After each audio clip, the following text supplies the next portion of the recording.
So I'm on a solitary retreat at the moment, and I've booked an Airbnb up in Norfolk, and just spending 7 days here. Um, anyway, I don't know why I felt compelled to do this. Something that's been coming up a lot for me in my practice is the concept of authenticity. Um, so the context here is like, for years I've been going to Padmaloka, which is a Buddhist retreat center. And I also go down to my local Buddhist center in Ipswich. And I've done study groups, and I've spent a lot of time over the last 15 years or so in situations and contexts where I've found it very hard to basically express myself, to say what I think. And I've sort of learned over the years to become quite sort of guarded, I guess, quite controlled about what I say and how I respond to different situations. So, some of you who know me will probably know some of the reasoning behind this. And I guess one of the big areas has been on the subject of talking about insight. So I'm involved in, as I said, Tree Ratna, which is a Buddhist organization. And when I got interested in Buddhism, one of my main sort of drivers was I was interested in like how my mind works, what the world is, what's life all about, and what's meditation, what can meditation do, and so I had all these sorts of questions. And I, even when I started going down the Buddhist center, I would look online and I would listen to other Buddhist teachers, and um, really listen to any spiritual teachers, really just try and hear what people had to say about the different ways you could view life and see what was going on. So anyway, so I carried on with the Buddhism and my own inquiry, um, with various sort of results. And yes, eventually, as I say, I think it was over 10 years ago now, I did a sort of form of self inquiry on a website, Liberation Unleashed. And that proved to be a really fruitful period of investigation. So we were investigating the nature of self, and I think up until that point, and probably for years afterwards, as it turns out, um, there's just a very strong sense of being a person. Um, Being a person who sort of lives somewhere behind the eyes and observes the world, and has a past and is sort of quite worried or anticipatory about the future. Maybe even like, eventually I'll die and what's that going to be like. Um, so, yeah, that was really a given. And I guess culturally, there's nothing to suggest otherwise. So, this investigation really got us to look at the nature of self and to pay very close attention. And yes, it was very interesting. I think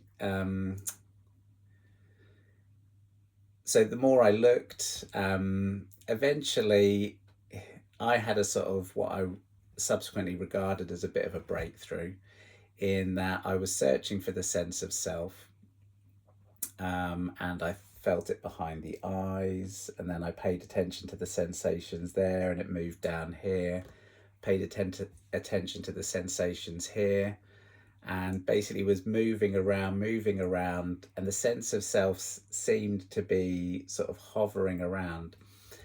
And basically, eventually, the penny dropped that these sensations weren't the self, and the self wasn't going to be found. So all I was going to find was more and more sensations. Um, and there was an intuitive sense of there being a self, but that also was a sort of transitory experience, and didn't really point to anything substantial. And the experience was a bit like a something and a nothing, but it sort of had quite a strong effect. I think once I sort of like had seen it, they say, once you've seen it, you can't unsee it. But yes, it had quite a strong effect on me, and I was very excited about this, and I felt I'd had this breakthrough, and wasn't this amazing? There's no self, there's no one running things, there's no one choosing things. Um, and so, being part of a Buddhist group, I obviously went out and told my friends, told lots of people around me. Um, and well, to cut a long story short, some of my friends were quite interested in it and went on and did the inquiry themselves. And some of my Buddhist friends were interested to a degree. But I had quite a few people that I met, quite a few Buddhists who weren't very keen on the idea. They dismissed the idea that I could get insight through doing an online sort of Q&A with a mentor. And really, they had quite a strong idea that spiritual progress happened in a very specific way. You meditated, you go for refuge to the three jewels, you study Buddhism, you go on retreats, you develop good conditions, and really, if you keep practicing in that way, something will happen at some point in the distant future. So the idea that you could discover something here and now without decades of meditation experience, I think some people found that quite sort of maybe upsetting or offensive, or so this created quite a difficult period of time. So I wanted to talk about my experience, but I also really wanted to be part of this Buddhist organization. And so, yeah, so I felt I was under quite a lot of pressure in a way, because I did still feel there was value in being part of Tree Ratna. And so what I discovered was that people were basically telling me that actually to discuss no self, or to discuss my experience in the context of study groups in Tree Ratna, sort of bordered on unethical behaviour. And as you know, ethics is a very important aspect of Buddhist life, how you conduct yourself. So yeah, it was framed up that I was being unethical, and that it might upset people, or confuse people, or I might be confused and sort of further confusing them. And this led to quite a few difficult conversations, and I felt that maybe I'd be upsetting people. So what I learned to do was I learned to go to study groups and study at the centre and study when I went on retreat. And I learned really to keep my understanding of things as much as possible sort of held down. There were occasional situations where I'd be allowed to talk about it, but I started to live really, I guess, a double life in some regards. And that double life involved sort of going along and practicing like a Buddhist, with the idea that, if I work with these good conditions, something's going to happen in the future, maybe in future lifetimes. And then also there was this recognition of something having shifted within me, or there being something that wasn't about a future place in time, but was more to do with a sort of perceptual shift in my present experience.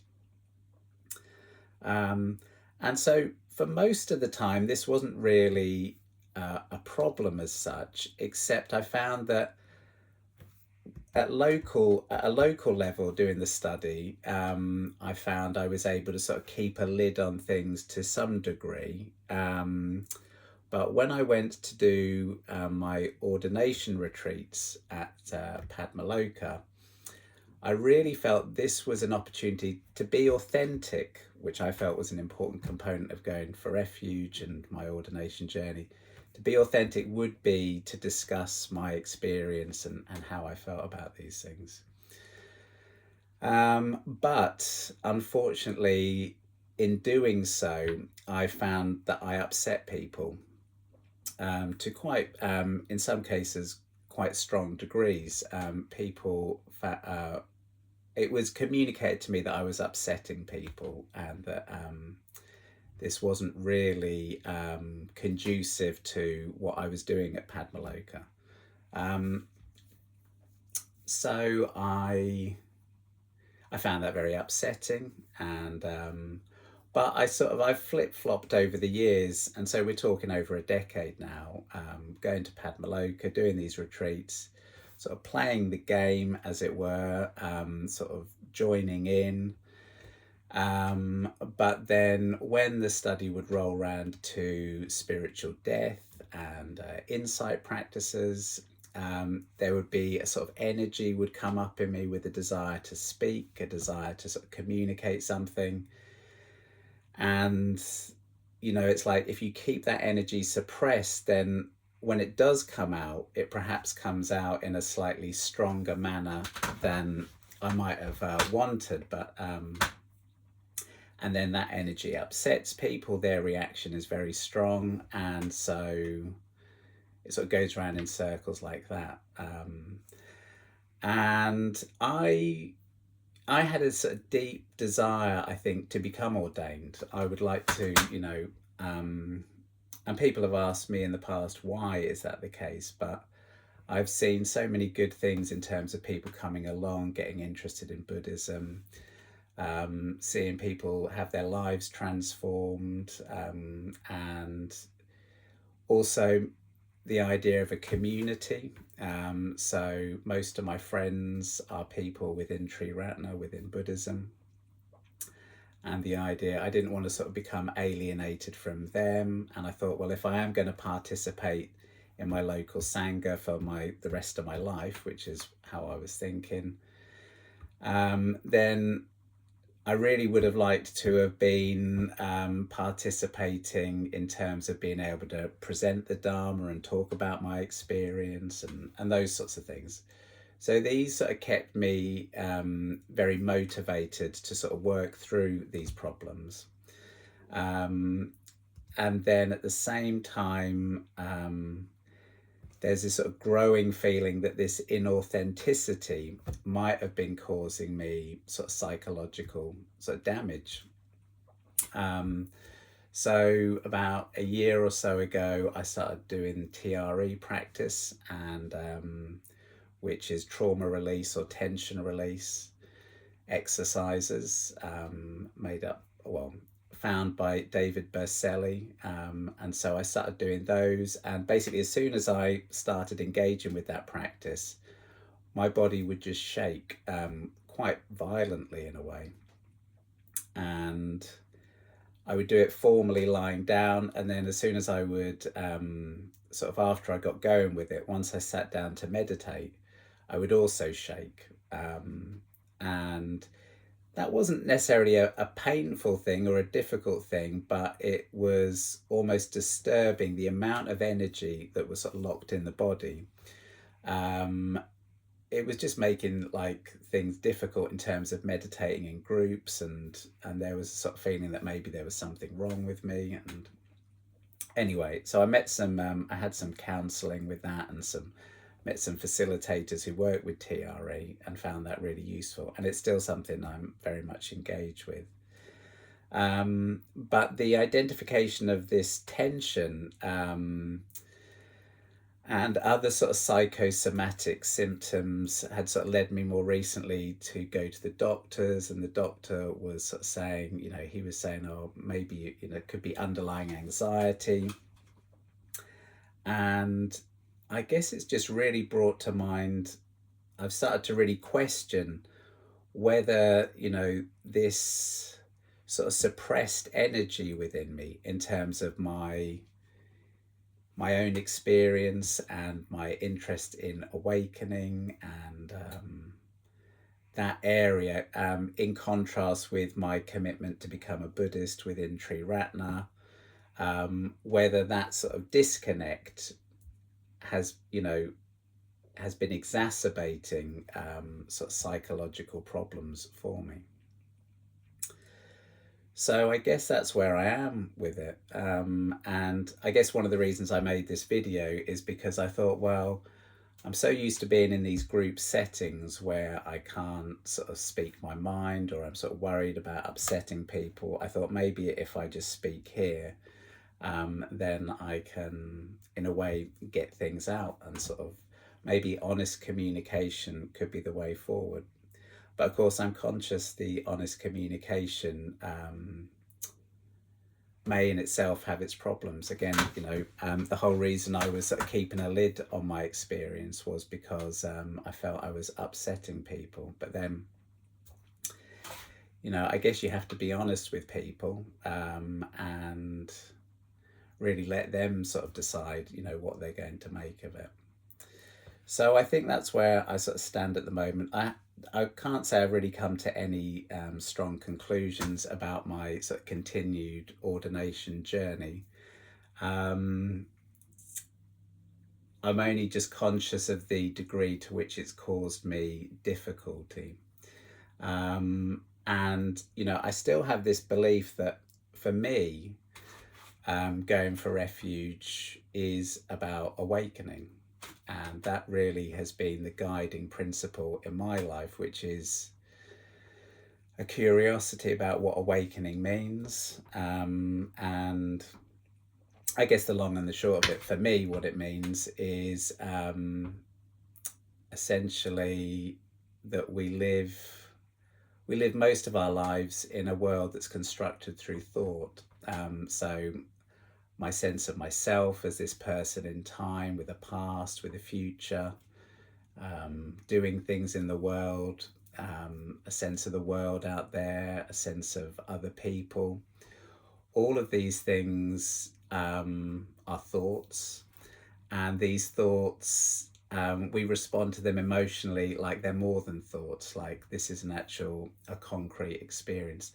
And one of the ways this insight has deepened for me, just in the sort of like last few months, is I teach art. I have art classes, and I teach life drawing.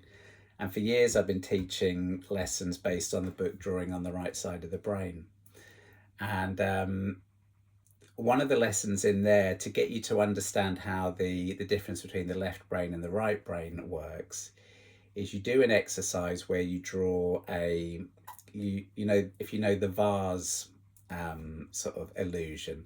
So the vase illusion, on one side you have a face, and so you draw that face and you go through forehead, eyes, nose, mouth, chin, you go around to the neck, and then you go across, and then the exercise is to do the other side and create a mirror image of that face.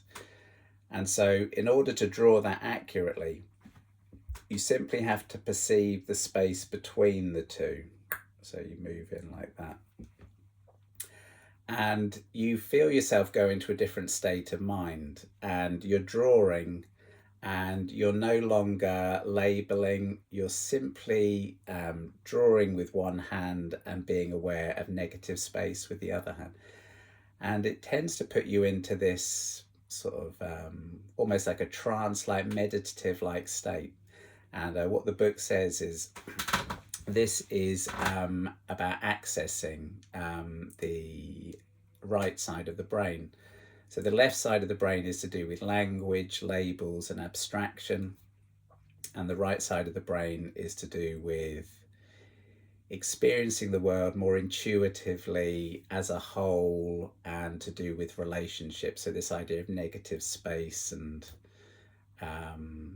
how one thing relates to another. And it's not really verbal.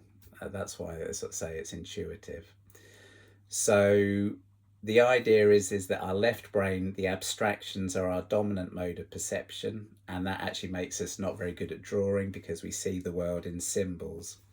But the correlation with awakening is that in the same way I draw this and I see forehead, eyes, nose, what well, I have all these sensations, I have all these experiences, um, and I label them as this is me, that's the world, this is my house, that's the car. And so those labels, they're not seen as labels, that's just seen as the way life is. But by accessing this other mode of perception, you see that those labels they're unreal. They're sort of fabricated, and that whole world you've been living in, that whole constructed world, is an illusion, and it has no.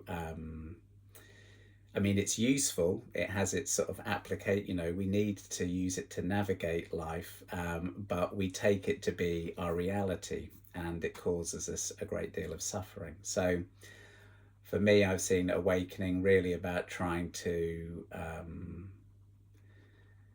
access this different mode of perception, and also just understand that these labels, they're not reality, and if you search for them, they can't be found.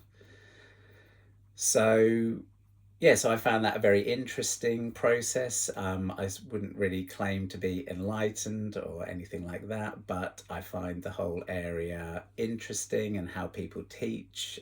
I like non-dual teachers, and I like Buddhist teaching as well. And just the other night I was down at my centre, and a friend of mine, Mark, gave a talk on the deathless. No, sorry, not the deathless. He gave a talk on the four sights.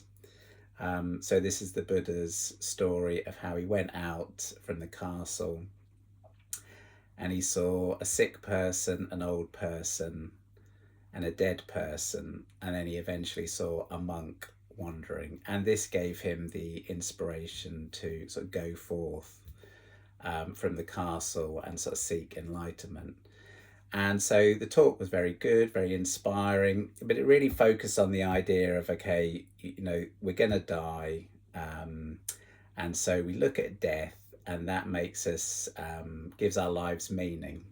So we sort of choose to sort of live in the moment and go down the Buddhist centre and live ethically, and these sorts of things.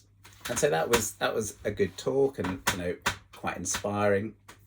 But for me, what I felt was missing was the idea the Buddha went forth, from what was impermanent. And there's a line where he says something about, he went from why go for refuge to things that are impermanent and intransitory, and I need to find something that doesn't change, that's the deathless.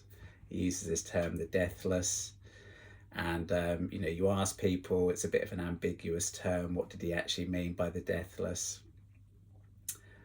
But it seems to me, from what little I know, is that the deathless is a pointer, and the deathless is pointing to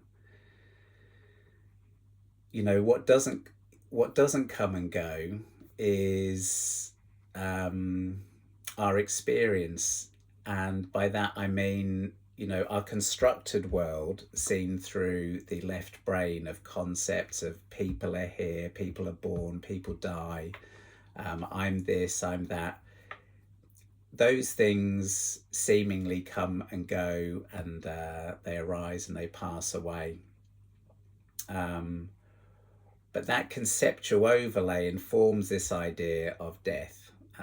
So when you see a person as something that moves through time, then it has a beginning and an end. And so when the sense of time and the constructed sense of like self as a label, when all that sort of lessens, specifically the issue of time, then the pointer deathless seems to me comes alive. Okay. And that's not to say I don't think I'm going to die, but that says that the construct of being a person moving through time with a past and a future, that construct can be seen through. Okay. And with that is a sort of liberation, a shift, an emotional shift. So that's how I would have presented it, maybe, or maybe that's where I think is a more interesting road to go down, because the idea we're born and we're going to die, that is just a sort of that's a materialist assumption, and that's what most people out there think. So there is value in looking at death and contemplating death, but you sort of miss the real gold of that pointer, which is it can point you to your experience here and now. Anyway, so I know that's a bit of a ramble, but as I say, because I'm on a solitary, I'm not in a study group, so I thought I would say something before getting on with my just being. Anyway, nice to speak to you, and I'll see you later. Bye.